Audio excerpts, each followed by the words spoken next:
nature doesn't know science, right? Like nature is just nature. Science is us trying to understand nature. You get what I'm saying? And so Yeah. what I mean by that too as well, it's like, science doesn't go, well, according to the laws of geology, I need to do this. No. Like we are making observations about what What's already happening? exists, Yeah. what God has already created, and we're trying to understand the complexities of that. The Talking Shop podcast, long time coming, Joey Cunha, not Cunha. Welcome to the pod. How are you doing today? And tell me something good that's going on in your life. Man, no, I love it. Appreciate it. First off, thanks for having me on. Appreciate it. And also appreciate your energy, how fired up you are. Man, God is good, bro. He's just, what I'm saying, continues to provide some different opportunities and things in our life and all to around our team. Like I love just seeing like how he's moving through all their lives and opportunities and things that they have and what he's doing just with all of our players and everything else. So I think that would be my what's going on, some cool things that are happening. So Fantastic. So on TSP, sharing stories, lessons, and experiences in sports performance and professional development. So nothing about hitting too specific today, but there's just something about your stuff. And I'm interested if you can figure out what TikTok I'm talking about. The first one I came across of yours. Well, first, he's the co-founder and CEO of the Farm System. He has a bunch of products, courses, the farm board, stuff like that, as well as a MLB hitting consultant, which I'm interested, we'll get to later, about kind of like what that entails as a freelancer, basically, out of Vegas. cool. But it was one of your 8th grade softballers, and she was doing some water bag stuff, the farm board, forward and backwards walking. And it was just like, that just makes sense. Like there's so much counter rotation. Me coming from like a speed sprinting background, everything from the core, hips and whatnot. And even if you just jump up for a vertical pin touch with your left hand while your right foot's going to kick out, right? That's just how everything, and it just like made so much sense. And ever since then, like every post of yours, I just get it. Like I've been thinking about a water bag, but you pushed me over the edge to buy one and stuff and whatnot. So if you know which TikTok I'm talking about, I think she was maybe in like light gray, I want to say. Lefty. Yeah, I know. It's pink. Yeah. She's really good. Yeah, she's one of our really good players. That was actually a older post that we put back out again because it got, again, the same with it, like got so many people grabbed to it and pulled to it, and just to see her going through her training is pretty good. She's a phenomenal athlete. Yeah, just the progression of the drills, and it all made a bunch of sense to me. So kind of before we get into it, that's kind of what brought me to you and then us to here now. So kind of let's go back to the beginning. Kind of where'd you go to school, your playing background, some of your biggest kind of mentors and stops along the way. What kind of set the frame of kind of your lens in which you do all this stuff, the biggest stops along the way? Yeah, I have to hit you with the spark notes. I feel like I'm getting old now. There's so many stops. Originally I, grew up in North Las Vegas, here as well. Family, didn't grow up with a bunch of money. Lived down the street from Cheyenne High School, if anybody here locally or knows about Vegas. Not the greatest, high school. Also too, there was a lot of crime. There's a lot of drug use. There's a lot of other things, that happened just around that area, just me growing up. My brother was actually my brother was actually a gang member, been shot multiple times. Like, again, kind of give you the aurora of like kind of my life that I grew up in. My mom kind of like, I was 10 years younger than all of my oldest sibling. And so along with it, I kind of came after them. And so she kind of like handpicked the schools that I went through. And she just gave me like one cut above like every school that my brothers and sisters went to. And so like, it wasn't the best school, but it was a little bit better than the school that was down the street. And so I think that played a big part. Just, again, getting around some different voices, different ideas, like perspectives from that was huge. And then when I got to high school, I got to actually go to a technical institute, which was actually cool. I got to play for my local high school. So I did play for Cheyenne, but I went to a technical high school, which we had program areas like alternative fuels was the one that I was actually in, my program area, which was basically like automotive, but like with some futuristic, like we were building like electric little motorized cars and like using solar panels and doing some cool stuff. So that was kind of fun. Kind of got, some of the science stuff started, clicking for me. Do you see that coming back and then also, to the mocap and that kind of computer with the 17 monitors and whatnot that you have? Yeah. Do you see those connections?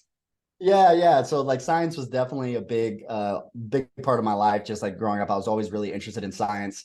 So that was huge for me there. And then out of high school, when I was a sophomore, this is one of my major stops. When I was a sophomore in high school, there's this baseball academy here in town called On Deck Baseball Academy. And so when I went in there, I went and got a lesson from Mike Easler. So if you don't remember him, he was the hit man back in the day. Like he played 15 or 17 years in the bigs, and then also too the hitting coach afterwards had like Matt Kemp in like AA. He had he also too had Pujols, I think his rookie year. And also he was like Mo Vaughn's like main guy when he went over to like the Red Sox like back in the day. So he was in there like training guys. And so I went in there and we put all our coins together for my family. And I went and had this one lesson, right? And I was like, I want the magical pixie dust, make me a really good baseball player. And so after I got done with the lesson, I realized how far away I actually was of like how much better I needed to get, and that one lesson wasn't going to be it for me. I wish it was that easy. Yeah, I wish it was that easy. I wish my golf game was like that. Yeah, same. My golf game's rough, by the way. In any case, I went in there, and so I was like, man, we can't afford to do any more lessons. Like there's, like I'm just kind of stuck here, right? So what I did is I went to the guy that owned the facility, and I'm like, look, dude, like I'll clean your bathrooms, I'll catch your bullpens, like I'll do whatever we need to do, just like let me hang out, basically. So Andy Concepcion owned that place.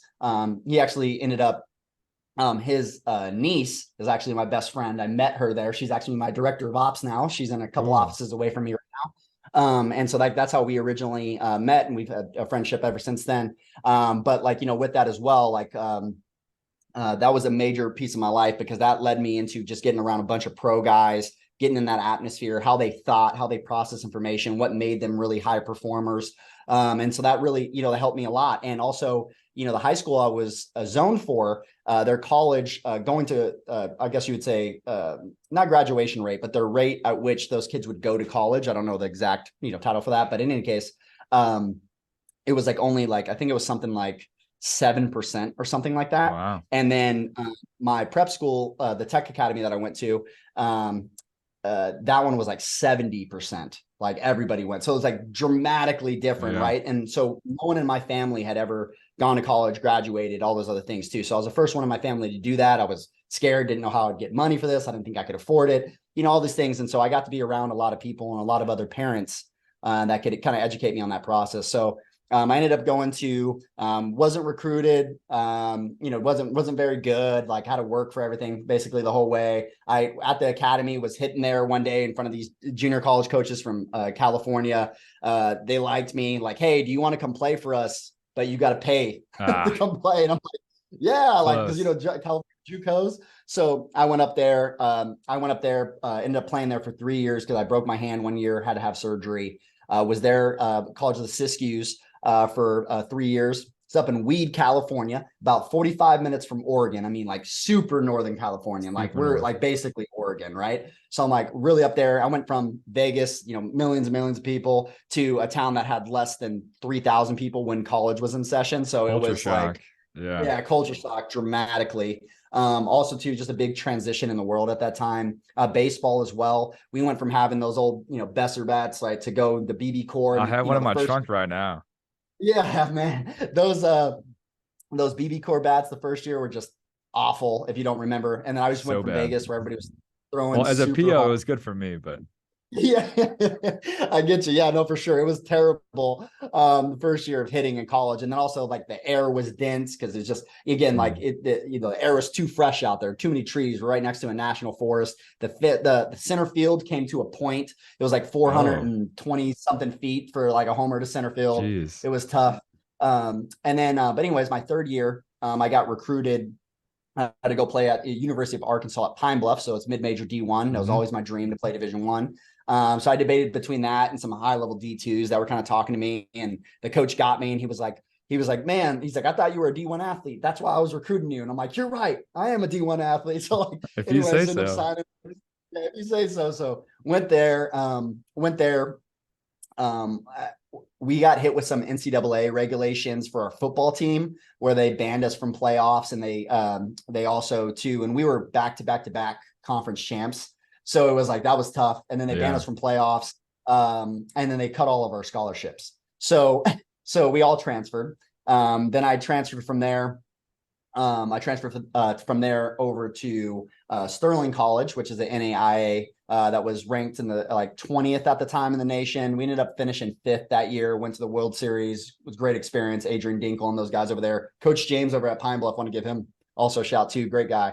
Yeah, Adrian Dinkle, who's now over at Southeastern, which, Southeastern they've been winning all the national titles and all that stuff too. He was, again, just a great coach, great recruiter, all those other things as well. I got to go there. And then from that, I ended up tearing my shoulder when I was at Pine Bluff. I had no idea. I was a two-way, by the way. I played third and also pitched and bounced around utility a little bit. Yeah, I was just a competitor. Just an athlete. I don't know about all that, but I did have my one plus tool, I would say, is like I had a pretty good arm. So like, again, I got on the mound, I caught when I was young. Again, on the mound, I had a pretty good cutter and a curveball that I couldn't throw for a strike, but I just threw it real hard and people swung at it. So it was always in the dirt almost every time I threw it. That was, kind of big there. And then when I tore my shoulder, I kind of player coached my last year at Sterling College. They ended up taking me to the World Series on the roster as a coach. So nice. That was cool. Yeah, super awesome. I was doing charts all year, and that's when I really got into doing hitting. When I took over, I don't know if your guys' team had this, but, we had the pitch tendency chart, right? Mm-hmm. And I would do, okay, hey, in this count, they're throwing this and X, Y, and Z. So I'll be going up to our hitters and they're like, hey, man, 2-0, this guy throws a changeup. He loves throwing his changeup 2-0, right? And it's like, or things like that, right? And we'd set them up. And then, at one point, Adrian had this meeting inside the dugout, and he asked the team, he was like, hey, this is the time of year where everybody starts pouting and yada, yada. He's like, I just want you guys to raise your hand if Joey's helped you this year with hitting, and the whole dugout raised their hands. And I was like a really humbling moment for me. And and it was from that point forward, the team just kind of glued. And then they'd be having me Coach Dingle come to me and be like, yo, the boys would we were playing terrible or whatever. And he was like, hey, pull the boys together. And so we would, I would talk to the team and here I am, the bench guy, getting everybody else fired up and, getting them hey, we're laying off this guy's killing us with this changeup, make him, force him up in the zone. Anything starts mid thigh, we're not swinging, all these things. And meanwhile, I'm the guy on the bench. So it was an interesting thing how that developed. And then from there though, I got offered a job I was interning at the time for my degree. I was interning at Planet Fitness. And they offered me the general manager job, and I had torn my shoulder that year and, all those things. So I was just like, man, all right, I'm going to take this GM job. So I took the GM job. Then I became the regional. Then I got promoted out to Texas. And then I had the second most profitable region in the world. The first most profitable region in the world. A shout out to my COO. Currently, it was Jarrell was our regional over there. And so we just, it sounds good, but it was just a lot of work, right? Our franchise was growing a lot. I really literally during that 2-year span, I watched no baseball. I was completely out of baseball. I had wanted nothing to do with it. I was also, I felt like I was a little resentful, just I've been training and I kept getting hurt, and they're, again, NCAA hit us. It's and I was one of those, guys that was training with, I was salty for sure. And so those 2 years I needed a break. And then, God called me back. So we, the same thing. I actually, the guy that owned my baseball academy back in the day that I told you about when I was a sophomore, he took a coaching job out in Utah as a high school baseball coach. And then he asked me, a year prior, he was like, hey, do you want to come be my assistant baseball coach? And I'm like, dude, high school baseball coaches make nothing. Assistant high school baseball coaches make absolutely nothing. And I'm like, man, I'm about to be a director over here. I'm in my whole family's been blue collar their whole lives. I have this white collar job making good money. I'm about to be, I'm about to be a director, all these other things. Why would I ever leave to go be a high school baseball coach? So then a year later, God was just pulling on my heart, and I called him, and I called him after a service one Sunday. It's a whole nother thing, testimony story, a different time. But in any case, I called him and I said, hey, remember that job that you offered me? I want to take that job. And so I didn't have any money put away. It was a leap of faith for sure. And went over there, coached with him for about a year. While I was there, I got connected with, because it's right outside of Salt Lake. It was in Sandy, in Utah, it's right a suburb of Salt Lake City. So there the Salt Lake Bees, which is the AAA team for the Angels. They had their coach there was Donnie Ecker, who is now the Rangers. Bench coach, is one of the highest paid hitting coaches in all of MLB. And I got connected with him, started shadowing with him, started asking him, hey, can I write reports on some of your hitters and you tell me what I'm missing? Wow. And so I started kind of doing that there, right? And that's kind of starting with some of that, consulting, also learning from Donnie, one of the best in business. And oh yeah. Then I got offered a couple of jobs over at 108 Performance out in Southern California at the time. Eugene, after the every time he came back with a bigger offer and a bigger position with the company. And the third time he finally got me, the season was finally over. I told him I didn't want to leave our boys in the middle of the year. He offered me at the end of the year. So I went over there, was our director of business development and also our director of hitting. And then so I took on there. Eugene was a big, a major, I just say like a major stop, a major like mentor that helped me a lot. We're like viewing the swing in the body through some different lenses. Then kind of just stacked my knowledge on top of his knowledge too, and just grew from there, and just like my work ethic and some of those things as well from there. Then I was there for about 2 years.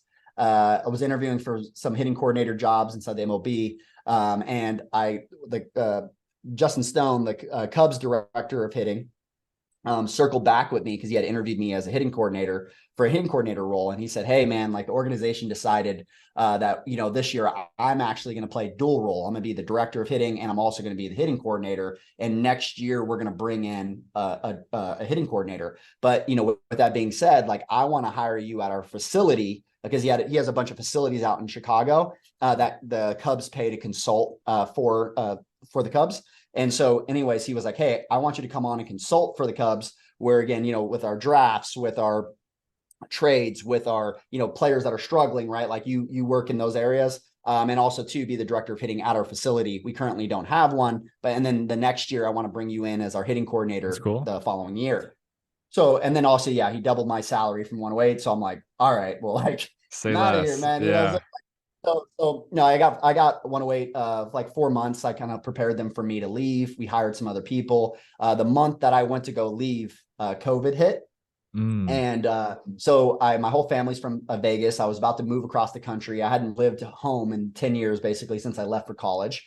And so I was like, all right, I'm going to go home for a couple of weeks, 2 weeks, and then everything will be over. Everything will be great. It was 2 weeks, a month, 3 months, 6 months, right? And then I basically at that point, we had an investor come on board. We ended up getting the facility. We ended up doing all that stuff. Then Justin, a couple months later, circled back to me. He's like, hey man, like we're ready to bring you on now, like all this other stuff. And I'm like, man, like I already laid up shop and like, now the farm's going. So in any case, we've been here now. We've been open about a little over 2 years, I think now, here locally in Vegas. And so here we are. Yeah.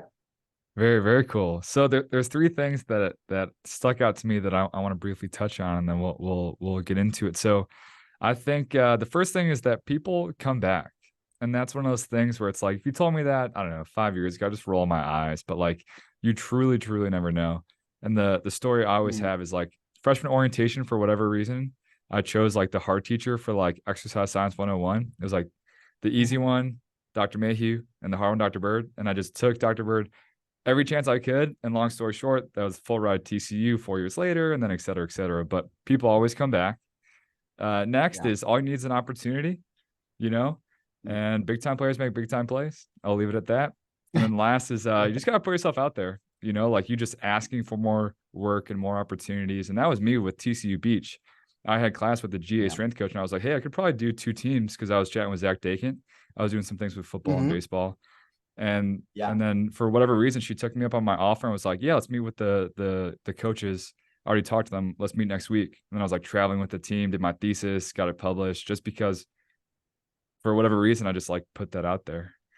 So those three things stuck out to me in your journey. So next, I guess we'll get to your current kind of role. What is the coolest, craziest story? So like one you just couldn't even make up if you tried. Whether it's people rolling through or you traveling somewhere, or like, I don't even know what it could be, but I see you have one. Just because we talked about it the other day, and it is like one of our craziest ones, is so ABCA every year, we go out there and we got the ABCA. Well, I think it was when it was back in Chicago, so 2 years ago now, we were going out to Chicago, and there was a crazy storm that was happening at the time across the country, and Southwest kept canceling all the flights. And so we had already purchased our booth. We already had everything set up, all our products. Like we had invested like over $9,000 or whatever, like already into going to this thing, right? Plus we also had our flights and all these things. And then last minute, Southwest cancels our flight, and they had canceled everybody else's all the weeks prior, but ours was literally like within 48 hours of us leaving, like boom, they canceled us. It might have been 24 hours before we're leaving, they canceled us. So I looked around the office, and we're all just sitting here that night, and I'm like, what are we going to do? So I looked it up. I got us an SUV. The only way that we can make it there on time is we needed to drive 24 hours straight. And again, through the mountains, through the Rockies, through like with all of our stuff, right? All of our whole staff was like just riders. We all got in this truck. We left after work. We all ran home, took a shower, got our stuff together, put it in the truck, started driving across the country, and we just rotated drivers. Like me and Cody just bounced back and forth. He would sleep, then I would sleep, and then somebody else would be up with the driver. And we drove, I think, 26 hours straight across the country through 2 blizzards. And we got there on time. I remember getting there with like no sleep, immediately went into a presentation that I had already committed to. And everybody's like, how are you awake right now? Because we like documented and like made updates along the whole way. And like everybody was following us on social media. And so it was cool. People were like coming up. It's like, man, like, it's so crazy you guys did it. And like, all that stuff. And we got to fly back. We didn't have to drive back. So it was great. Yeah, that was just a crazy story. Like it's crazy that it happened. It probably wasn't the smartest thing, but also at the same time, it's just like, we didn't have many options, and like, we just made it happen. So it was like, it was a fun time. I'm excited to, get back to ABCA this year too. That's so Midwest of you, just driving everywhere. Hey, when I was a regional, I traveled at least 9 hours a week, and I was always traveling. Like you had one central location, and then you had to go to all your different gyms. And like, so to go to all those gyms, you just had to drive a lot. So I'm used to driving a lot. And yeah, our whole staff is just riders, and they were ready to go. So we made it happen. What was your staff's like first reaction when you proposed that? Let's go. Yeah. No questions asked. Literally, I peeked in Cody's office, and I was like, hey, like, I think, like I was thinking about maybe we get SUV and like we leave. And then he was just like, let me know when. Like, say less. Is this what we're going to do? Like, yeah, I mean, I also feel like with that, it's like, that's the relationship, like the people that we have on staff, but also too, like, they're just ready to ride with me. Like wherever, I want to go, or whatever we want to do, or all those things, like, again, like the staff's ready to do it. So like, they're just, I got a great team for sure. Awesome. And then last thing, road trip, you get one snack and one drink at a gas station. What are you snagging? Ooh, I love, I probably, if I had to get one drink, it'd probably be, I'm going to get nasty here. I mean, it's either going to get a Dr. Pepper or a Mountain Dew. Those are like my go-to sodas. Two solid choices. Right? Yeah, 2 solid choices. Mountain Dew is like if I really need a rush, you know what I'm saying? Like if I need to get it going. And then also too, I love like gummy candy that's like sour. So any type of so for example, like even if you take like, some people think like Gushers, but I like the Gushers that are sour. Like any type of sour, like straws or like taffies or anything like that, like gummy and stuff is like my stuff. That's all my business. So anything like that is my favorite. So any of your athletes listening that wants to surprise Coach Joey, just take notes. No, they do. It's so funny. They'll bring me stuff, or they'll bring me gift cards or something like that. I'm also a big Dutch fan. I don't know if you guys have Dutch Bros out there, but yeah. So we got Dutch Bros out here. It's a big coffee place. And like, I love Dutch Bros. They have an energy drink there that I crush. And so in any case, that they always, hook me up. Fantastic. So last kind of big question, now your business and kind of how everything came to be. But I feel like a big origin story and question that might not always get asked is, why the farm system? How did that name come to be? Yeah. So originally, when we started the farm, me and my buddy, we played college ball together at Sterling. And we were kind of thinking about picking a name we were originally just a podcast, right? Like literally we started with 2 $15 mics from Amazon, and we're like, he basically was like, yo, I think we should do a podcast. I think people would listen to us. And I'm like, okay, like, so we got our first like 20 downloads or 50 downloads, and I'm like, Like, we dope, made like it. awesome. We made it, right? And then all of a sudden it was like 200 downloads, and I'm like, oh, like on that episode. And it's like, then we just kept going, and then it's like, now I think, to like, we've had over like 200,000 listens, and like all the, all these other things that we've done now. And obviously it's grown so much, but the thought with the farm system is like the minor league systems for baseball, they call it the farm system, and it's all about development. And that's what we wanted to do, is like talk about a lot of player development and like, just baseball in that realm. And like, it just got us going when it came into like just getting better. Cause that was like both of our stories was we weren't very good, and then we got better, and again, like we didn't have it. Cause it was like this thing at the time where it's like, you either have it or you don't. And that's kind of how people thought about baseball, where like, it's like, I always believe in like, you didn't have it and now you do. Right. Mm-hmm. And so like that development story is like literally my whole life has been my story. And so because of that, like, that's a big passion for me of how to get there. And I know that you had another question tagged with that, but originally I just wanted to go right at the farm system. What was your other question that you wanted me to touch on? Yeah. So basically just when was that first light bulb moment? So basically my understanding of kind of your philosophy in the farm system is basically counter rotation, or the scissor kick. Now that's more of a byproduct of what you do with your core, but basically your upper and lower half work reciprocally to create that forward momentum, right? So when was that first like teacher man hitting? Like he just stared at like a bunch of videos of guys hitting, and then he got the coil and all that stuff. So like, how did you discover, was it just like your best hitters did the scissor? Like, how did just that idea kind of come to you, your first light bulb of like, oh, there's something about this kind of rotation and hips and all that? Yeah, no, great question. Yeah, so I think originally, definitely for sure. And again, not that Eugene wasn't the first person ever to like see a scissor, right? Like we were not the first, company ever to train or even, come up with any of those concepts. I think we just, again, like throughout generations, we stack on top of one another and we stand on each other's like shoulders. And I think the same thing, like Eugene had made some really big leaps and bounds of like understanding these things. And he saw the kickback as not a bad thing, where a lot of people at the time were trying to coach players out of it because they didn't understand like your foot working back behind you. Why would that add any power? That would not, that would not be a good thing. Right. And so in any case, he was, big on it, that it was a good thing. And like, he understood reciprocal movement, which again, like he helped me understand too as well. And then I just feel like, me being the science and kind of the nerd side, I wanted to figure out physiology. I wanted to figure out from an anatomy standpoint, from a biomechanics standpoint, and start learning more from that. And again, we also had a biomechanist out there that was like huge for us of learning about a lot of these things as well. So Emily Faree, she also does a lot of NFL players now. She was our biomechanist over at Movement First. And it was right down the street from us, and we would take players over there, and then we would go through them, and we would tell her what we were seeing, and then she would connect it with the anatomy side and the biomechanics side, and we would have these really good conversations. And then, over the years, again, along with that, it's just going deeper and deeper of like patterns and shapes and things that I was seeing with my eyes, and going like, yeah, but I feel like there's a difference between this and this, and I feel like there's a difference between that and that. And then Emily would be like, yeah, you're actually talking about this, and you're actually talking about that. And then, again, and I'm also like, I've read more books outside of college than I ever did inside of college. Like, I mean, sure. I got a library, like I got a textbook library just sitting over here inside my office, just about, again, all of these, kinesiology and skill acquisition and biomechanics and, again, also kinematics within sport, like within specific skills like hitting or cricket or, all these things that I'll get into that it's like, I'm super nerd on that side. And I love to read about all that stuff at night.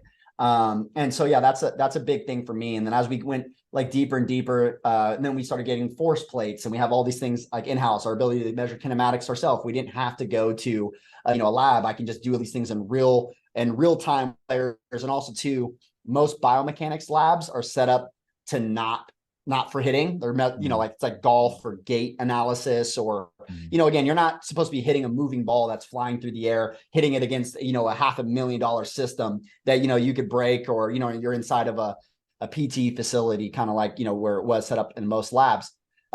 So that was really cool when we started getting that stuff in-house. When I got this location out here in Vegas, we kind of stacked all that information and understanding ground force on top of all that. And then also, just kind of connecting all those dots. And I feel like also and, just from my experience too, just like God also like helping me connect those dots from like knowledge to wisdom of training thousands and thousands of athletes, that like you start to, weave, and there's a picture that kind of comes into mind. And one of the ways that I like to describe it is it's kind of like nature, right? Like nature doesn't know science, right? Like nature is just nature. Science is us trying to understand nature. You get what I'm saying? So what I mean by that too, as well, it's like, science doesn't go, well, according to the laws of geology, I need to do this. No. Like we are making observations about what already exists, what God has already created. And we're trying to understand the complexities of that. And so when people paint science as, well, it's science. Well, science is the reasoning of science is we believe this to be true. Here's the theory. Until that theory no longer holds up underneath, these circumstances or whatever. And then we figure out that, oh, here's this new theory. Here's this new theory. Like, back in the day, it was science that cigarettes were healthy for you. It's just like, okay, you got to remember, like, again, we stack and we learn more, over time. And also too, what's funding all the science. All these things that we can get into. But in any case, I think that those were just, bigger things of like me understanding that is, as a coach, I'm trying to see nature or movement, and then also understanding or power. Okay, that guy hit that ball really hard, but it's not how I view the swing. I don't know how he's hitting the ball that hard or why he's being so successful with that technique. And then when you go in there and you make a theory and then you test it, and then is that actually true? And you look into the, again, how does the body actually work? How does it actually create force? How to, physiology, understanding like lines of tension, where muscles are running, what that muscle's responsible for, co-contractions, CNS systems. Like, you start getting into all the nerd stuff and you start going and you start building all these things over time. And I feel like it just gives you a bigger perspective on, instead of looking at, we try to put nature into all these subcategories of all these different sciences. Like, again, like I talked about, biomechanics is its own study in science. Kinesiology is its own study in knowledge. Is there overlap? Yes. But there's guys that are kinesiology majors and guys that are biomechanical majors. There's guys that are skill acquisition majors. There's guys that are, coaching majors, right? There's guys that are psychology majors, and like all of that comes together for an athlete. And again, as a coach, I want to have all of those aspects, right? And try to mix all of that together, which then creates a philosophy of how we're training and going about with our players, as seeing it all from all of those lenses, which then creates one large lens to kind of see all of movement through, if that makes sense. Yeah. What was the first, and side note, super interesting kind of soundbite about the science and the nature, where the scientific method is just like a systematic way to ask questions to describe what's happening until it gets proven wrong, And like no one has ever said like, hey, kick out your right foot when you reach with your left hand when you jump, just to go back to that example. But Sure. So what was that first moment of, whether like how did you develop the farm board max? You just like stood on some plastic and swung, or like I think that's a very interesting piece of equipment. No, for sure. So where that actually started with was we were studying hockey players. Oh. So what we noticed with hockey players is everybody that shoots a slap shot, all of their legs go behind them. Like there's not a single guy that shoots a slap shot where their back foot doesn't go behind them. So then we started thinking about that from a skill acquisition lens, and we're going, there has to be something going on with the surface, because there's no reason, like, why is it only in hockey where every single person that does a slap shot, their leg goes behind them? Why is that? I'm curious. So what we did was Eugene ordered a big slide board that was for hockey. Right. And then we brought it into the weight room, and we were throwing like med balls and things on the board. And I really liked what was going on. So then one day I just grabbed it, dragged it into the hitting room. And I told all the hitters, like, no cues, no nothing. We're throwing you the ball, just hit.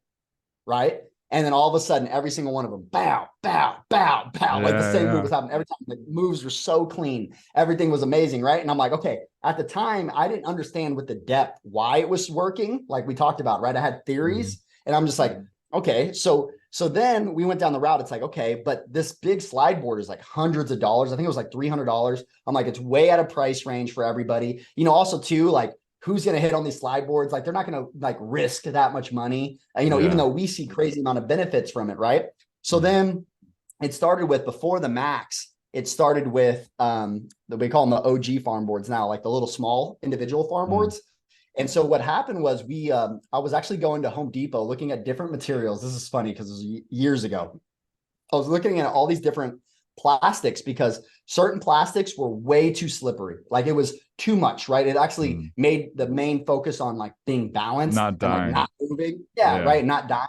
It's like, no, we need a little bit of instability, but we also need, like, we want it to be challenging, but like not crazy off the end. So we were looking at all these different type of plastics, and we came across, all the samples were about this big, right? Like, they were about the size of a farm board. And so we looked at them, and I was like, do we need a whole big surface, or do we just need something to go underneath the foot?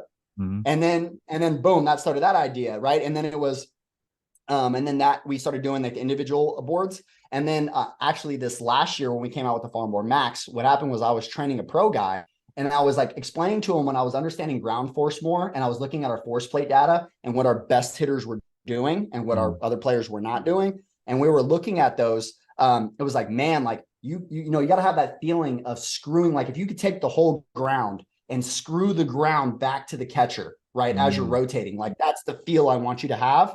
And I was like, well, the boards, because they're individual, it's harder to get them to get that sensation, because they, when you swing, they can just go opposite directions rather than them being connected like a force couple, if like biomechanics stuff, right? But it's like, again, like that each foot was kind of doing like an equal opposite, and they're going the opposing direction. So we actually came up with like, man, I wonder if we just had one big connected board, right? And we've talked about it like we've done it different times where like we'd put guys on like wood, and then there would be like a balance point in the middle, and then the whole wood would like spin back. Like, let's say you put two 2x4s on top of each other on like a cross, and you stood on the top one. When you swing, right, like it would cause the bottom one to spin back the opposite direction.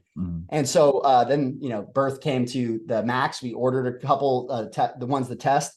We did it with some of our pro guys, and they're like, oh my god, like this feel that I've really needed. Like it wakes all these things up for me. It makes so much sense. I'm rotating against the ground. This is what I feel like when I'm crushing, all these things. And then boom. And then we came out with it and like released it from there. But that was kind of like the origin story though, of how it came to be, for sure. Very, very cool.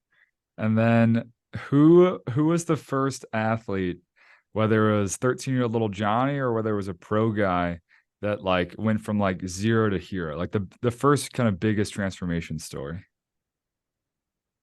Ooh.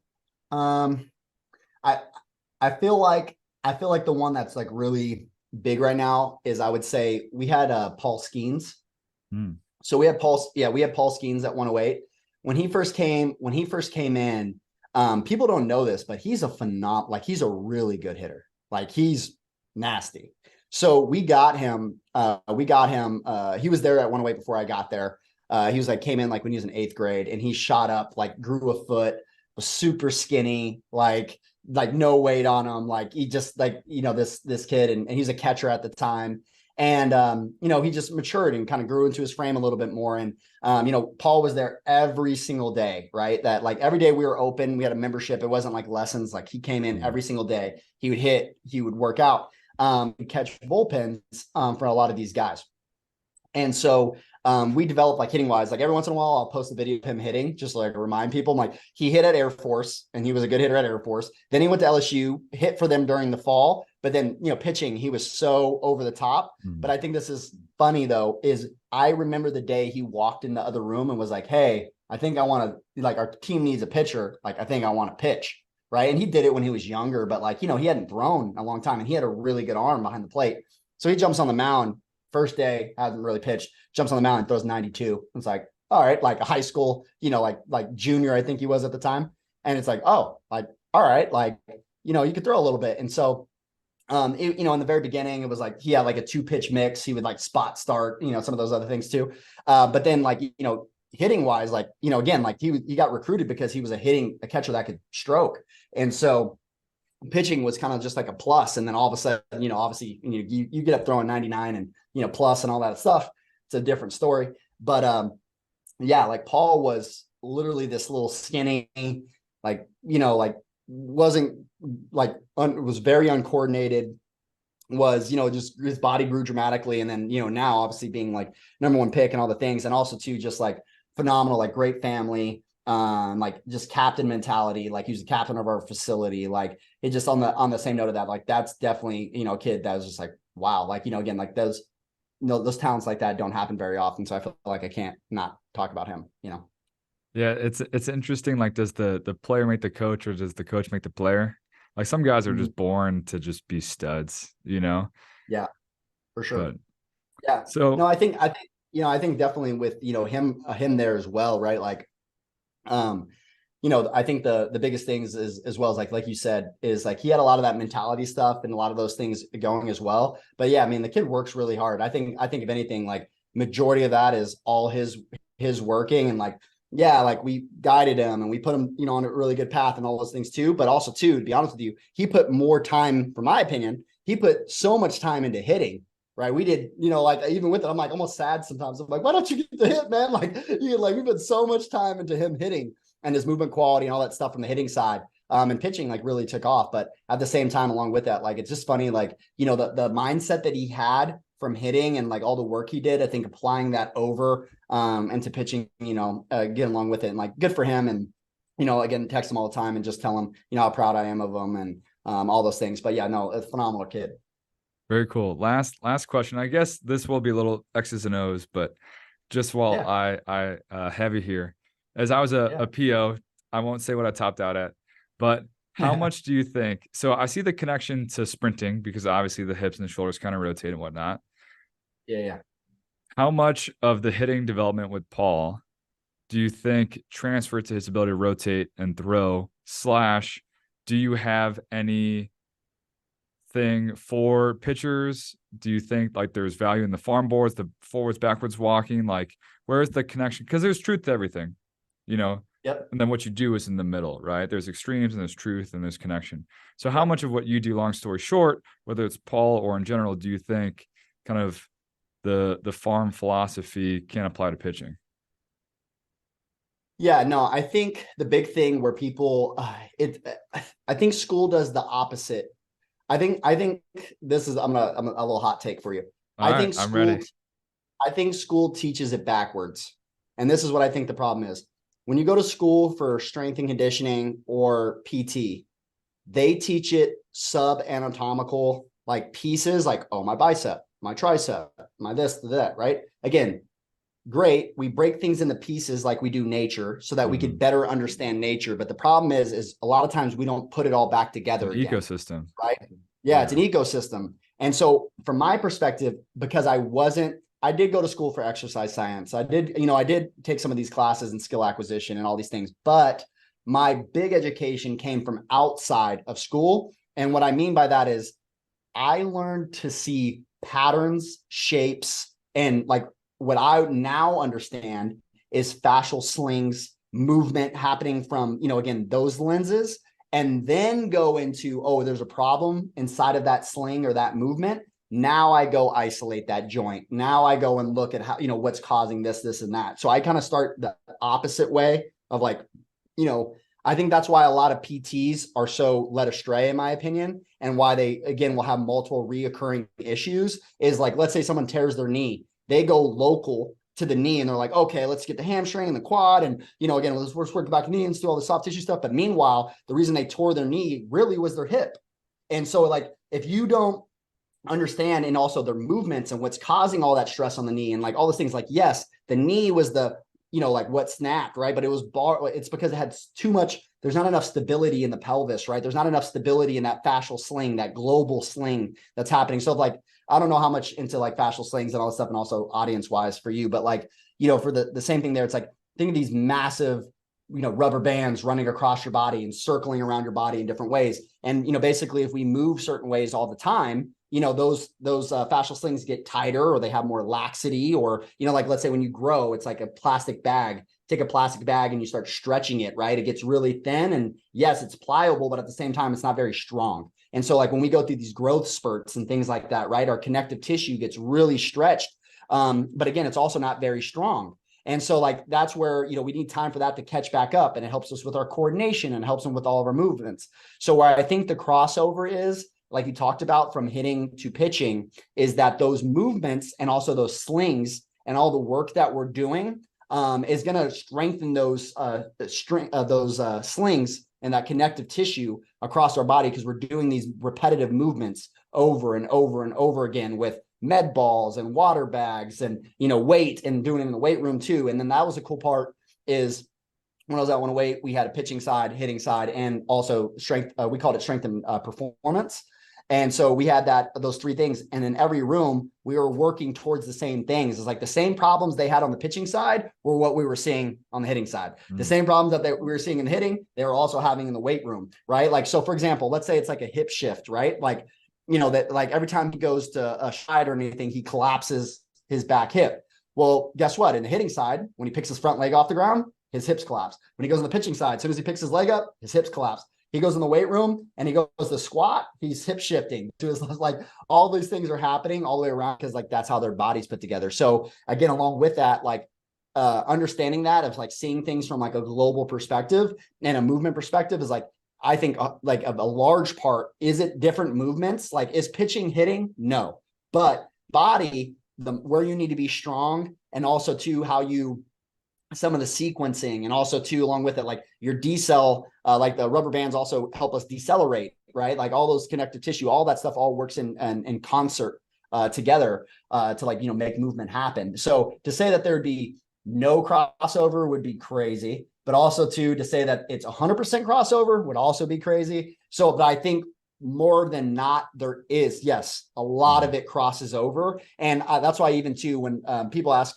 us all the time about pitching, I'm like, hey, like, I've been around some really insane pitching coaches in my life, so that's who I compare myself to. And like, no, like a pitching guy can't come over and he's going to be an elite hitting coach, and no, a hitting coach is not going to go over and be an elite pitching coach immediately. But also too, there's so much overlap that a lot of times I can have conversations with them and understand exactly with that. Now, I understand it from the body perspective when it comes into actually coaching and cueing, and also all these things that come into like specific for pitching. Well, yeah, the pitching coach is going to be a lot better, right? But if you have a pitching coach that doesn't know about the body, that doesn't know about fascial slings, that doesn't know anatomy, that doesn't know all these other things, right? That obviously, like you're going to have a big leg up just because you understand the body a lot more, the biomechanics and all those things that play, so that you can also.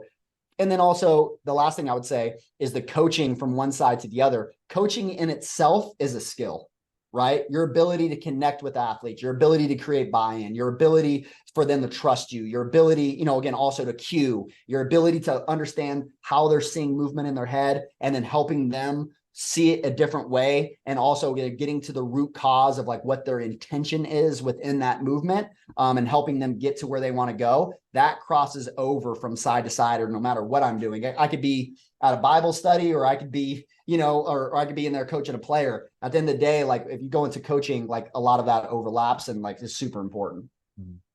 Yeah, makes sense to me for sure. And I guess a hot take of mine is like, pitchers and hitters as a college baseball performance coach, it's not that different. They all rotate, they all throw, they're all going to sprint because the POs are athletes. I guess that's a hot take. POs are athletes.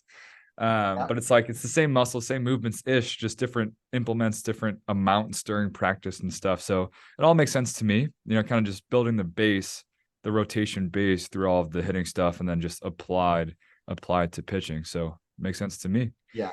And I think the bigger parts, like you're saying with that, right, too, as well, is like, and then there's also there's specific skill that comes in, right, where it's like, for example, pitcher, like if you look at ground force, for example, like pitchers push more than hitters do. Like hitters, like, again, you got an open skill compared to a closed skill. One is reactive, the other one is not reactive. So like, for example, in my opinion, on the same side of that, like hitters generally, to be able to create like co-contractions that are they can't, it's very detrimental to a hitter to have a lot of laxity across their body. And a pitcher has more time to pull out that slack, right? They could throw like a haymaker, where like a hitter, they're like a counter puncher, or they're like, they're more of like reactive to something, a stimulus, right? And so that's a very different thing. Even Franz Bosch, when he goes into his understanding of like, co-contractions and how they train and all the water bag stuff and like all these other things, for a hitter is paramount, is your ability to react, and also within a very short window of time, create a lot of power. And that is, again, it's a very different thing. It's also more like martial arts than it is like hitting, is more like fighting than it is like, like pitching, and I would say that that's the biggest difference, is like, is there crossover? For sure. But also I compare it to martial arts way more than I do the pitching. Interesting. Makes sense to me. Yeah. So I will get you out of here. Appreciate you making the time. I love the passion and just when you find topics for people just to go ham on talking about. So I enjoyed you kind of getting into your wheelhouse, and I'm glad we're able to make this happen. So, Joey caught me, and hopefully he can catch you guys too on social and stuff like that. So where can the listeners get more of you, Coach? Yeah, no, I again appreciate it. Yeah, they can we be out there in all the socials, but usually mine personally is @ Joey Cunha, usually everywhere. And then also too, again, you can go on our website, thesystem.farm. We got memberships, a whole bunch of things on there that you guys could check out and dive deeper into courses and 500 plus videos, all these other things. You can dive into resources there. And then also with that as well, right? We're out in Vegas. You guys ever want to come out and hang out with us there? And then all the farm system, basically every single where, all the platforms, your LinkedIn, your TikToks, hey, listen, you give us enough time, we might make a MySpace or something. You never know. We'll see. Jeez, you never know. But, yeah, but all those all the way around, and yeah, definitely reach out. Love you guys. Fantastic. So thank you again. And hopefully we will chat soon. Cool. I appreciate it. Thanks, man.